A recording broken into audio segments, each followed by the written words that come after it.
Halo teman-teman, kembali lagi di channel YouTube aku, Alvina Ana. Di sini kita akan belajar mengenai manusia dan etos kerja, yang mana merupakan salah satu tema dari mata kuliah filsafat manusia. Cekidot kita sekarang. Lalu apa aja sih yang akan kita bahas dalam kajian filsafat kita kali ini? Yang pertama ada pandangan para tokoh mengenai kerja. Yang kedua pengertian etos kerja. Yang ketiga sejarah mengenai etos kerja. Yang keempat tiga dimensi kerja. Dan yang terakhir kerja dalam pandangan masyarakat Yunani. Kerja sangat erat kaitannya dengan eksistensi manusia. Kerja menyatu dengan keberadaan manusia. Dengan demikian, kerja adalah wadah bagi pembentukan diri manusia dalam membangun dunianya melalui tiga faktor yang diperlihatkan oleh H. Alford untuk menilai apakah sebuah kegiatan dapat disebut kerja atau tidak. Ketiga faktor tersebut yaitu yang pertama, keterlibatan dimensi subjek secara intensif. Yang kedua, hasil yang bermanfaat. Dan yang ketiga, mengeluarkan energi. Dalam sejarah filsafat, John Locke digolongkan sebagai filsuf yang meletakkan dasar bagaimana kerja menjadi bagian penting dari eksistensi manusia. Ia menyatakan bahwa pekerjaan menciptakan hak yang disebutnya sebagai hal alamiah. Ada tiga argumen dasar untuk menempatkan kerja sebagai sesuatu yang mendasar bagi setiap manusia. Yang pertama, kelekatan kerja pada tubuh manusia. Yang kedua, kerja merupakan perwujudan diri manusia. Dan yang terakhir, kerja berkaitan dengan hidup. Adam Smith menguniversalkan makna kerja bagi manusia. Ia berpendapat bahwa seluruh kebudayaan merupakan hasil dari pekerjaan manusia. Ia mengelompokkan dua jenis pekerjaan, yakni pekerjaan yang produktif dan pekerjaan yang tidak produktif.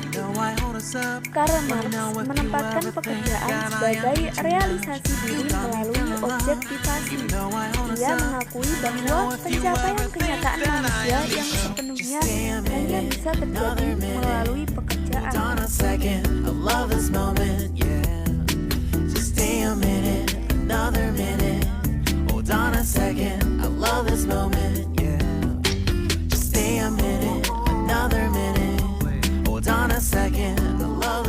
Sekitar tahun 2600 yang lalu di Yunani, Hesiodotus menulis sebuah puisi tentang kerja yang berjudul Work and Dies. Di dalamnya, ia berpendapat bahwa kerja adalah isi utama dari kehidupan manusia. Kerja dimaknai dengan bagian sentral di dalam kehidupan manusia. Sejak dulu, manusia sudah memiliki pandangan bahwa kerja adalah sesuatu yang suci. Kerja adalah suatu pengabdian, apapun bentuknya, dan semua itu layak mendapatkan penghormatan. Di Eropa, pada abad ke-14, para rohib Benediktin bekerja di ladang dan sawah bergantian dengan mereka berdoa.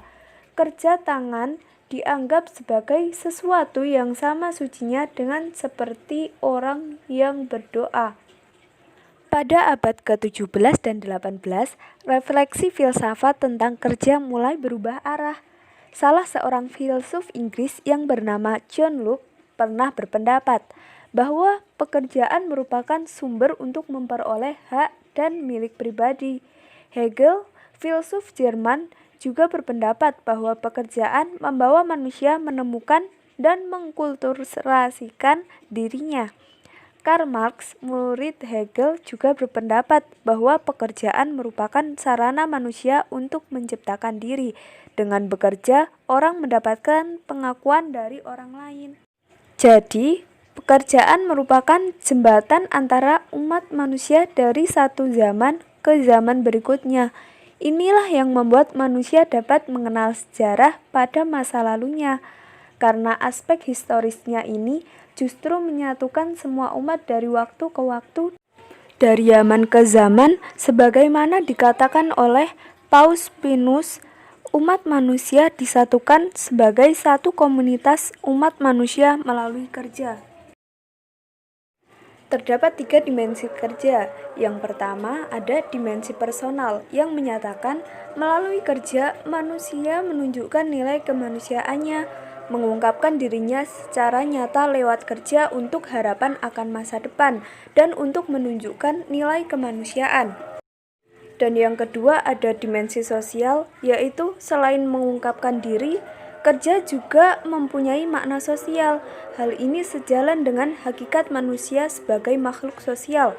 Bekerja adalah untuk orang lain juga dan bekerja tidak lepas dari bingkai sosial.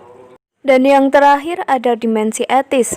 Selain dimensi personal dan dimensi sosial, kerja juga mempunyai aspek etis. Bekerja memiliki posisi vital dan bekerja berarti berkaitan dengan moral. Nilai etis yang dituntut dalam kerja antara lain seperti kejujuran, tanggung jawab, dan keadilan.